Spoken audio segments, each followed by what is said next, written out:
मैं पूजा मिश्रा। हाय, मैं देव प्रसाद मिश्रा। आपका स्वागत करते हैं ऑकर्टल चैनल पे। तो आज एक बहुत ही अच्छा टॉपिक, रोमांचक टॉपिक हम लोग लेकर आए हैं। इंडीड अगर कहा जाए तो ये टॉपिक के ऊपर लोगों के बहुत सारे मिसकॉन्सेप्शन हैं। तो वो टॉपिक अगर हम लोग देखें तो वो है मंगल दोष के ऊपर। मंगल दोष के ऊपर इतना भी कुछ कहा गया है कि लाइक अगर मंगल दोष होगा तो लड़की का वैधव्य योग हो जाएगा और मैरिड लाइफ बहुत प्रॉब्लमेटिक होगी। मंगल दोष अगर खुद का है तो लड़के अभी मांगलिक होना चाहिए। तो बहुत सारे कॉन्सेप्ट हैं, तो उस चीज़ को हम लोग यहाँ पे मिसकॉन्सेप्शन को आपके लिए दूर करने के लिए आए हैं। तो आपका क्या कहना है मिश्रा जी? मंगल दोष कब से चला आ रहा है, एक प्रथा बन गया है। एग्जैक्टली। पर क्या हॉरोस्कोप में जिसका भी मंगल दोष होता है या मांगलिक होते हैं जो लोग, वो क्या शादी नहीं कर सकते? ऐसा बिल्कुल नहीं, ऐसा बिल्कुल नहीं। जिसका भी हॉरोस्कोप में मंगल दोष होता है, पहले हम डिस्कस करते हैं मंगल दोष होता क्या है। एग्जैक्टली क्या प्लानिटरी कंडीशंस रहते हैं हॉरोस्कोप में जिस वजह से कि एक इंसान मेल हो या फीमेल हो मांगलिक कहलाता है? मांगलिक होने के लिए आपका लग्न में मंगल जो होता है आपके एसेंडेंट मतलब लग्न में द्वितीय भाव में, सेकेंड हाउस में, फोर्थ हाउस चतुर्थ भाव में, एट्थ हाउस मतलब अष्टम भाव में, सेवेंथ हाउस मतलब सप्तम भाव में, और द्वादश मतलब house of loss twelfth house में। तो ये सब भावों में अगर मंगल रहता है तो मंगल दोष होता है। फिर से बोल देता हूँ, first, second, fourth, seventh, eight and twelfth house, ये सब हाउसेस में मंगल रहने से मंगल दोष बनता है। पर ये जो मंगल है ना यह मंगल हमेशा क्या होना पड़ेगा, मतलब सिंपली प्लेस्ड होना पड़ेगा मंगल दोष बनने के लिए। अगर मंगल वन हाउस हो गया, मंगल किसी का एग्जाल्टेड वन हाउस एग्जाल्टेड उच्च भाव में रह गया, तो मंगल दोष नहीं होता और मांगलिक नहीं होता। मांगलिक होते हुए भी उसको बोला जाता है मांगलिक दोष भंग हो गया है। तो हाँ, मंगल जो होता है सपोज अष्टम भाव में, सपोज पकड़िए मेष लग्न है, एरीज असेंडेंट है, एरीज असेंडेंट के लिए मंगल अष्टम भाव में है, तो मंगल अष्टम भाव में रहने से यहाँ पर मांगलिक दोष नहीं होगा क्योंकि अष्टम उसका वन हाउस है। उसी तरह से अगर किसी का मिथुन लग्न है, मिथुन लग्न के लिए अष्टम भाव में मंगल एग्जाल्टेड हो जाता है, मतलब मकर राशि में मंगल एग्जाल्टेड हो जाता है, और मिथुन लग्न के लिए अष्टम में मंगल एग्जाल्टेशन होने की वजह से मंगल दोष नहीं होता। इसके अलावा मंगल दोष को कम करने वाले बहुत से योग भी है, जैसा कि मंगल के साथ अगर जुपिटर, गुरु, बृहस्पति रह जाता है, या शुक्र रह जाता है, वीनस रह जाता है, या तो अच्छे मरकुरी मतलब अच्छे प्लैनेट मरकुरी स्ट्रांग होकर मंगल से एसोसिएटेड होता है, वैसा ही अच्छा चंद्रमा अगर मंगल के साथ रह जाता है, या तो अच्छा सूर्य भी मंगल के साथ रह जाता है, तो भी मंगल दोष को कम कर देता है। यहाँ तक कि शनि भी मंगल के साथ रहने से भी मंगल दोष कम हो जाता है। मतलब बोलने की ये है कि मंगल अगर सिंगली रहता है तब जाकर मंगल दोष ठीक से बनता है, नहीं तो मंगल दोष किसी भी प्लैनेट से एसोसिएटेड होने से उसका कम ज़्यादा हो जाता है इफेक्ट। ओके, इसको देखना जरूरी हो जाता है हॉरोस्कोप। ओके, अगर किसी भी हॉरोस्कोप में मंगल दोष होता है तो भी डरने की कोई ज़रूरत नहीं। अगर एक मांगलिक औरत या मांगलिक जिसका हो, यहाँ तक कि मेरे हॉरोस्कोप में भी सेवेंथ हाउस में मार्स है और मेरे वाइफ के हॉरोस्कोप में भी फोर्थ हाउस में मार्स है, अर्थात दोनों हम मांगलिक हैं, तो मांगलिक दोष दोनों हॉरोस्कोप में होने से मांगलिक दोष का इतना कोई प्रॉब्लम नहीं होता। तो मांगलिक दोष का इफेक्ट क्या होता है आप जानते हैं? मांगलिक दोष का इफेक्ट ये होता है कि हस्बैंड के आयु पर इफेक्ट आता है, एक या दो फैमिली रिलेशन के ऊपर इफेक्ट आता है। पर ये दोनों होने के लिए भी सेवेंथ लॉर्ड जो प्राइमरी इंडिकेटर है मैरिज का, सेवेंथ लॉर्ड का बैडली डिस्पोज्ड होना जरूरी है। अगर सप्तमाधिपति किसी भी हॉरोस्कोप में पंचम भाव, नवम भाव, एग्जाल्टेशन, वन हाउस ये सब में रह जाता है तो भी ये मंगलिक दोष को कम कर देता है, क्योंकि marriage house highly well disposed होने से, सेवेंथ हाउस जो है वो मैरिज हाउस है। Marriage house exactly. तो ये अच्छे कंडीशन में रहने से सेवेंथ हाउस आपको अच्छा रिजल्ट देगा ही मैरिटल लाइफ में, चाहे मंगल दोष हो या ना हो। हाँ, मंगल दोष का प्रभाव पड़ता है, पर ये सप्तम भाव अगर खराब हो तो उसके साथ मंगल दोष हो तो खराब ज़्यादा कर देता है, इसके वजह से आपका डाइवर्स वगैरह हो सकता है। पर अगर सप्तमाधिपति एक मतलब आप बोल सकते हैं कि reference point, major reference point है 7th लॉर्ड, मतलब सप्तमाधिपति। अगर सप्तमाधिपति बुरा हो जाता, मतलब खराब भाव में रहता है, तो इसका कोई इफेक्ट ज़्यादा नहीं है, मतलब इस बुरे भाव में रहने से ही इफेक्ट आता है। और अच्छे भाव में सप्तमाधिपति अगर रह जाता है तो मंगल दोष का इफेक्ट भी नहीं रहता।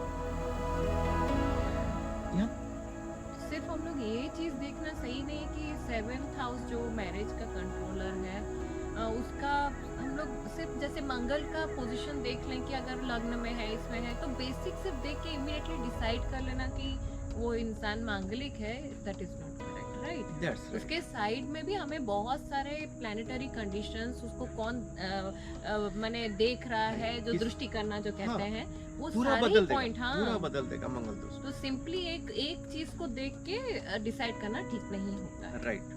तो अगर भी मांगलिक दोष किसी का है तो आपने एक सॉल्यूशन बताया कि लड़का और लड़की दोनों ही अगर मांगलिक हो तो ये जो प्रॉब्लम है खंडित हो जाती है। राइट। बट इसके अलावा भी और क्या उपाय हैं अगर मान लीजिए लड़का मांगलिक है और ऑपोजिट जो है पर्सन वो मांगलिक नहीं है और पर वो शादी करना चाहते हैं, तो वैसे कंडीशन में आप क्या उपाय बताएंगे उपाय ये है कि कोई दोष भी ना लगे और ये अच्छे पुराने से? जमाने से प्रथा चलता आ रहा है, जैसा कि आप लोग जानते हैं, गांधारी पहली मांगलिक, हमारे पुराण के हिसाब से गांधारी जो थी पहली मांगलिक कन्या थी, मांगलिक कन्या थी, जी, उनकी इसलिए किया गया था, वो अफगानिस्तान में थे।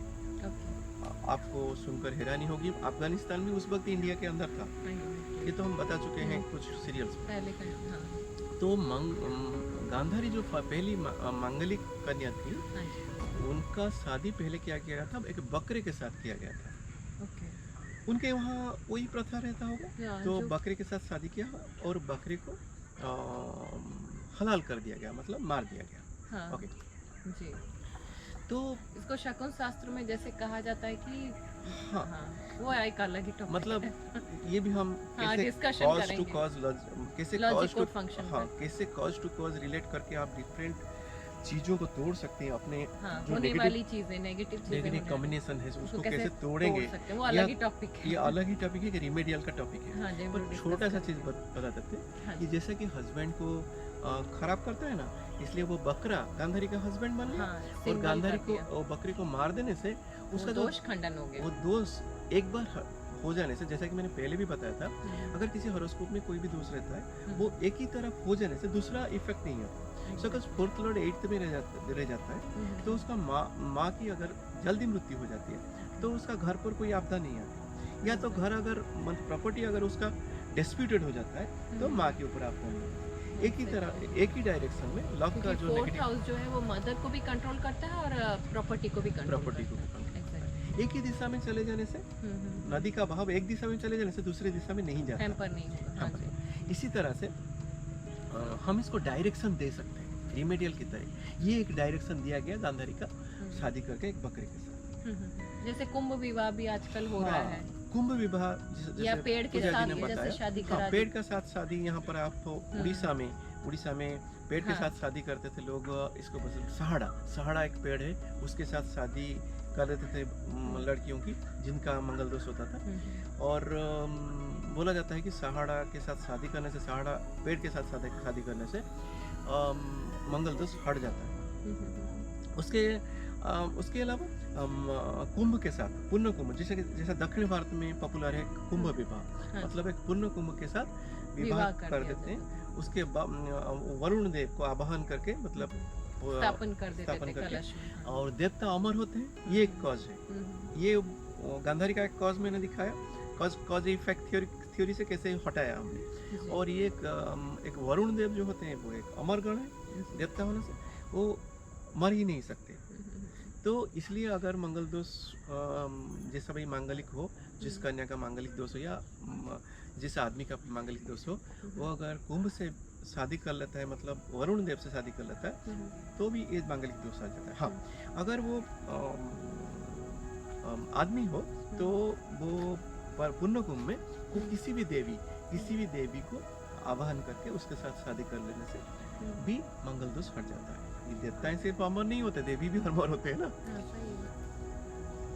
सो इसी तरह से हमारी प्रथा चली आ रही है मंगल दोष को हटाने के लिए। कुछ रिमेडियल्स जैसे आप प्रिस्क्राइब करते हैं, हम लोग नवरत्न को as a remedial measures use करते हुए आ रहे हैं मैंने युगों यहाँ से। तक हाँ, तो ये कैसे काट सकते हैं, कुछ यूज है हाँ, नवरत्न का इसमें कुछ रोल है? कुछ एस्ट्रोलॉजर प्रिस्क्राइब कर देते हैं मंगल के लिए रेड कोरल। आप क्या करते हो? रबड़ पहनने के लिए। हाँ लेकिन जी, रबड़ पहन तो आप सकते हैं मंगल दोष यानी के लिए। Red coral. हाँ, रेड कलर पहनने से कुछ इफेक्ट हट जाता है, हाँ, कम हो जाता है मंगल दोष का इफेक्ट।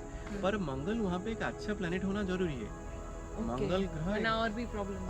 हाँ, अगर मंगल के लिए आप रेड कोरल दे दिए, जिसका कि मतलब मिथुन लग्न हो और सप्तम में मंगल हो गया, उसके लिए आप रेड कोरल दे दिया तो 6th और 11th लॉर्ड एक नेगेटिव प्लैनेट है, और Exactly. रेड कोरल दे देने से उसका बहुत ज़्यादा खराब हो जाएगा हालत। तो ये देख कर देना पड़ता है, ये एक एस्ट्रोलॉजर का काम है। मान लीजिए नहीं दिया जा सका, ये भी मुझे पता है, लोग पूछेंगे जरूर हमें। तो मान लीजिए नहीं दिया जा पा रहा है, इन दैट केस क्या किया जाएगा? तो जो हमारी जो प्रथा चली आ रही है सिर्फ वो कर लेना काफी रहेगा? पेड़ से जो शादी करना, प्रथा- कुंभ से शादी कराना, जो ये भी जो प्रथा चला रहा है, हाँ, चला वो रहा भी है, करने से खंडन वो हो सब जाएगा।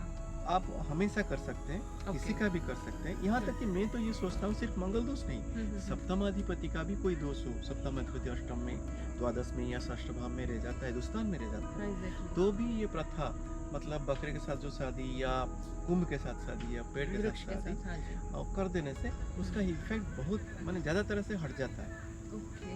ये तो आपने देखा होगा आज की मतलब इस तरह का शादी तो ऐश्वर्या राय ने भी किया है, Obviously. क्योंकि उनका भी हॉरोस्कोप में मंगल सप्तम भाव में है, जी, तो इसलिए उन्होंने भी अभिषेक से शादी करने से पहले इस तरह का शादी किया बहुत था, सब उनके साथ हुआ था। मंदिर में जाकर हाँ। इस तरह का शादी किया था जी। देवताओं से।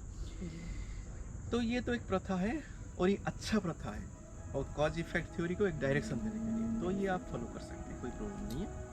तो वाइंड अप करने से पहले दोस्तों मैं आपसे यही चीज़ कहना चाहूँगी कि कोई भी एस्पेक्ट, सिर्फ ये मंगल दोष नहीं, हॉरोस्कोप में कोई भी एस्पेक्ट सिर्फ ऊपरी तौर से, बाहरी तौर पे जस्ट एक दो चीज़ों को कि ये लग्न लॉर्ड 7th में रह गया तो ये हो जाएगा, लग्न लॉर्ड 8th में रह गया तो ये हो जाएगा, ऐसे ना देखकर ओवरऑल हॉरोस्कोप में टोटल बहुत सारे, क्योंकि बहुत सारे पॉइंट्स होते हैं जो कि हमें कंसिडर करने चाहिए। एक अच्छा एस्ट्रोलॉजर वही होता है जो सारे पॉइंट्स को वाइंड अप करके टोटल नवांश चार्ट देख के क्या पोजीशन है और कितना स्ट्रांगनेस है, कंबस्ट है कि नहीं, काफ़ी चीज़ें होती हैं जो शायद आपको नहीं समझ में आ रहा होगा अभी कि कंबशन होता क्या है। तो हमारे क्लासेस भी चल रहे हैं, आप देख सकते हैं ऑलरेडी हमारे चैनल पे जाके, हम लोग बहुत सारे देवी जी पूरा डिटेल में बता रहे हैं कि हॉरोस्कोप का क्लासेस वहाँ पे ऑलरेडी हम लोग ने अपलोड किए हुए हैं, आप देख सकते हैं। तो कहने का मतलब ये है कि हर कोई भी जो भी एक हॉरोस्कोप में प्रॉब्लम देख रहे हैं तो ऐसे ऊपरी तौर से ना देखकर डिटेल में जाने की कोशिश कीजिए, और किसी भी एस्ट्रोलॉजर को अगर आप दिखा रहे हैं, अपनी समस्या का समाधान करवा रहे हैं, तो उनको बोलिए वो डिटेल स्टडी करें, भले ही टाइम ले पर डिटेल स्टडी करके आपको बताएं प्रॉब्लम का क्या कॉज है और उसका सॉल्यूशन भी बताएं। तो फ्रेंड्स, मुझे लगता है आपको कोई मंगल दोष के ऊपर कोई डाउट नहीं बाकी रह गया होगा।